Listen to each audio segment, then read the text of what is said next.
Assalamualaikum warahmatullahi wabarakatuh. Perkenalkan, saya Farma, NIM 2311228. Saya berasal dari kelas 2 PAIG. Baiklah, di sini saya akan membuat tugas UAS usul fiqh. Saya mengambil 3 materi. Yang pertama usul fiqh, ijtihad, dan dalil dan sumber hukum Islam.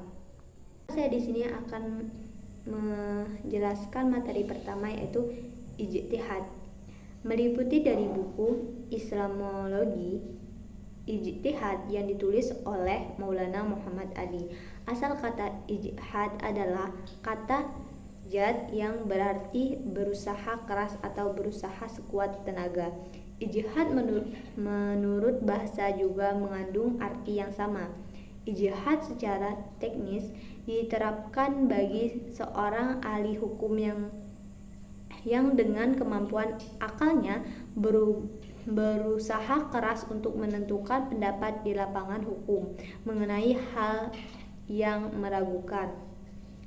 Kata ijtihad secara bahasa juga berarti menghancurkan segala kemampuan dalam segala perbuatan. Dengan demikian, kata jihad dan ijtihad berasal dari kata yang sama, perbedaan hanya pada perbuatannya.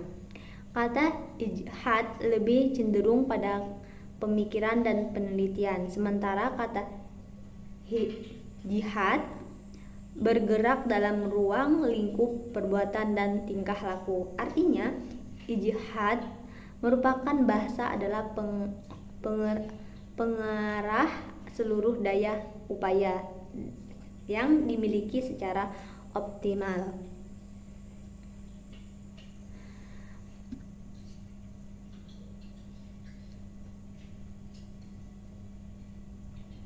Masih meliputi dari buku yang sama, ijtihad juga pernah dilakukan oleh para sahabat Rasulullah.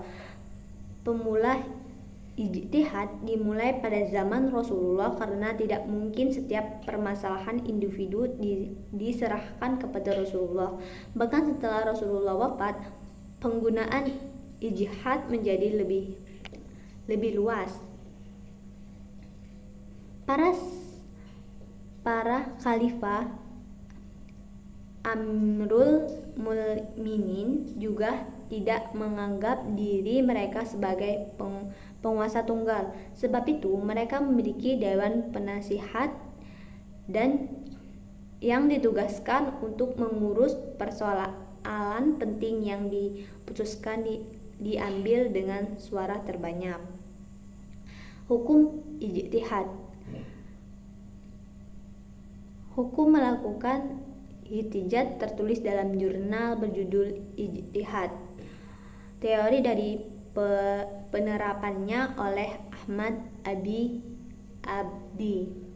Di antaranya, fardhu ain adalah melakukan ijtihad untuk khusus dirinya sendiri, dan ia harus mengalamkan hasil ijtihadnya sendiri.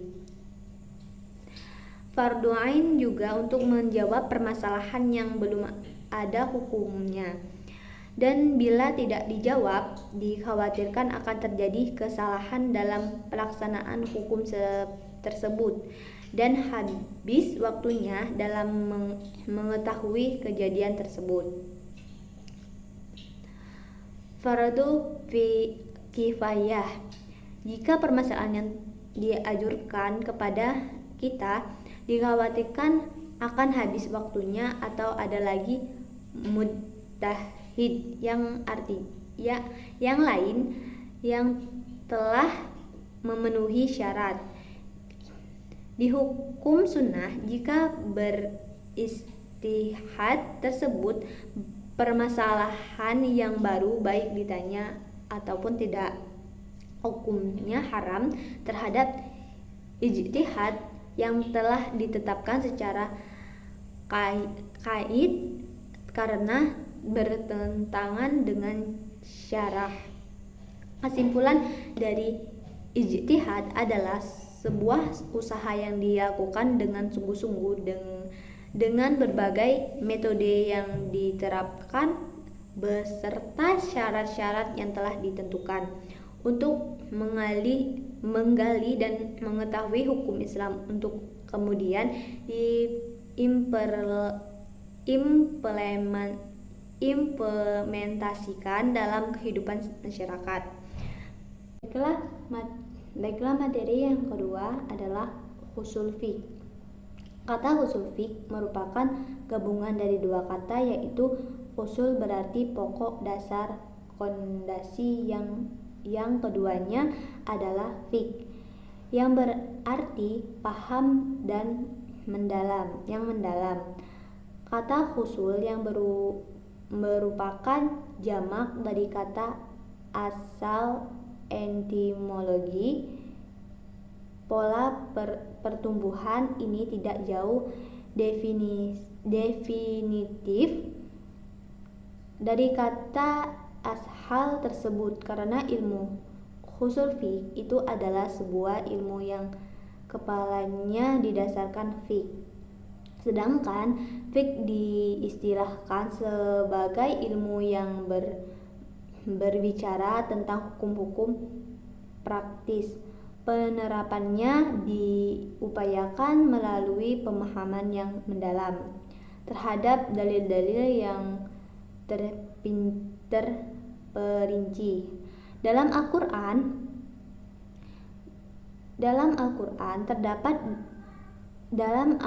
dan Sunnah, yang dimaksud dalil tafsir adalah dalil-dalil yang terdapat terpapar dalam nas di dalam satu persatuan menuju pada hukum tertentu. Definisi usul fiqh sebagai satu definisi ilmu, sebagian nama dari satu bidang ilmu dan ilmu syariat. Para ulama mengungkapkan definisi ini dalam berbagai pengertian menurut Muhammad Al-Khudrais. Usul fiqh berkaidah-kaidah dengan istimbah hukum-hukum, cara-cara syarah dari dalil-dalil tertentu. Menurut Abdullah Hamid Hakim, mengartikan usul fiqh adalah dalil fiqh secara ijma'il golongan, seperti upaya para ulama satu yang dikatakan sebagai perintah adalah menandakan sebuah kewajiban, suatu yang dikatakan sebagai larangan adalah menandakan sebuah keharaman, dan suatu yang dikatakan sebagai perbuatan Nabi Muhammad SAW. Ijma, konsensus para ulama, dan kisah analogi adalah sebuah nujhah.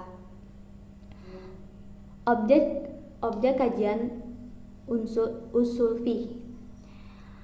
Objek itu dibagi menjadi 4, yaitu pembahasan pengenalan hukum syariah yang berhubungan dengan setiap hakim, makmum fikih, dan makmum ailih. Kedua, pembahasan tentang sumber-sumber dan dalil-dalil hukum. Dan ketiga, pembahasan tentang cara menggali dan menarik hukum dari sumber-sumber dan dalil-dalil itu. Dan keempat, pembahasan tentang ijtihad. Tujuan dan organisasi usul fiqh dibagi menjadi 5, yaitu penggunaan syarat-syarat yang harus dimiliki oleh seseorang mujtahid agar mampu mengali mengalih hukum syafarat secara tepat. Yang kedua, sebagai acuan dalam menentukan dan menetapkan hukum syariat mulai bermetode yang dikembangkan oleh para mujtahid sehingga dapat mencegah berbagai persoalan baru yang muncul. Dan ketiga, memeliharakan agama dari penyimpangan, penyalahgunaan sumber dan dalil hukum. Usul fiqh menjadi tolak ukur validaritas kebenaran sebuah ijtihad. Keempat, mengetahui keunggulan dan kelemahan para mujtahid dilihat dari dalil yang mereka gunakan. Yang kelima, memenuhi kekuatan dan kelemahan satu pendapat sejalan dengan dalil yang digunakan dalam berijtihad. Sebagai para peminta hukum Islam dapat melakukan dalil atau pendapat tersebut dengan menggunakan pendapatnya. Kesimpulan usul fiqh adalah dengan mempelajari usul fiqh, seseorang dapat mengetahui dasar-dasar dalam berdalil dan berbagai dalil yang tepat dan benar untuk mengistinbatkan ataupun menetapkan hukum syarah, mengetahui kitab-kitab, cara-cara, syarat-syarat dan adab-adab dalam memberikan tahfa, mengetahui cara menjarhid dan mengambil kesimpulan hukum ketika terjadi kontradiksi di antara sumber-sumber yang ada, sehingga mengetahui berbagai penyampaian persoalan kekinian dari sudut pandang Islam. Saya akan menjelaskan materi ketiga, yaitu dalil dan sumber hukum Islam.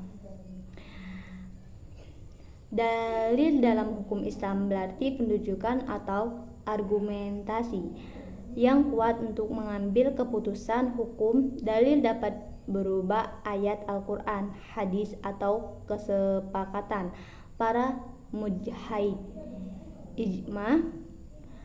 Dalil syar'i adalah istilah yang digunakan untuk menggambarkan dalil yang menjadi dasar hukum Islam. Sumber hukum Islam adalah rujukan utama dalam pengambilan hukum Islam. Ada 4 sumber hukum Islam yang disepakati ulama, yaitu Al-Quran, kalam Allah yang diwahyukan kepada Nabi Muhammad SAW dan berisi pedoman hidup serta hukum-hukum yang wajib dilaksanakan. Hadis, ucapan, perbuatan, dan karir Rasulullah SAW yang dicontohkan oleh umatnya dalam menjalani kehidupan. Ijma, kesepakatan para mujtahid dari umat Muhammad pada satu masa setelah wafatnya Rasulullah SAW terhadap satu hukum syariah mengenai suatu khusus atau peristiwa.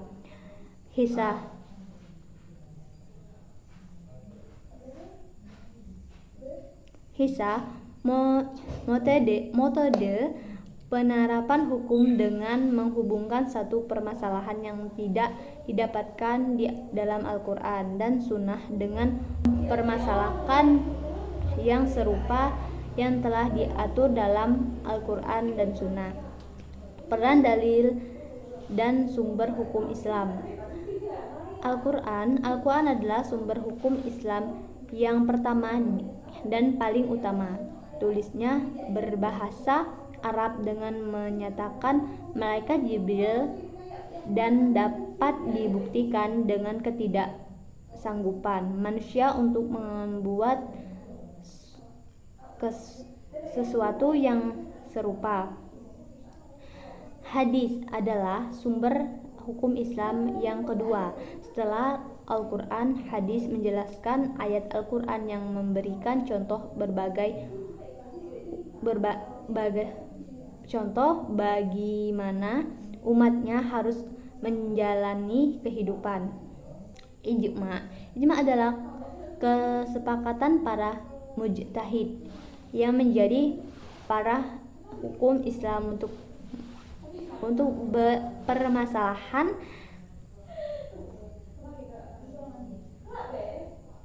permasalahan di dalam Al-Quran dan Sunnah dengan permasalahan yang serupa yang telah diatur dalam Al-Quran dan Sunnah. Kesimpulan, dalil dan sumber hukum Islam adalah konsep yang terkait dalam hukuman Islam. Dalil berarti petunjuk atau argumentasi yang kuat untuk mengambil keputusan hukum, sedangkan sumber hukum Islam adalah rujukan umat dalam pengambilan hukum Islam. Dan 4 sumber hukum Islam yang disepakati ulama yaitu Al-Quran, hadis, ijma, dan qiyas. Masing-masing sumber memiliki peran penting dalam penerapan hukum Islam dan memberikan pedoman hidup bagi umat Islam. Wassalamualaikum warahmatullahi wabarakatuh.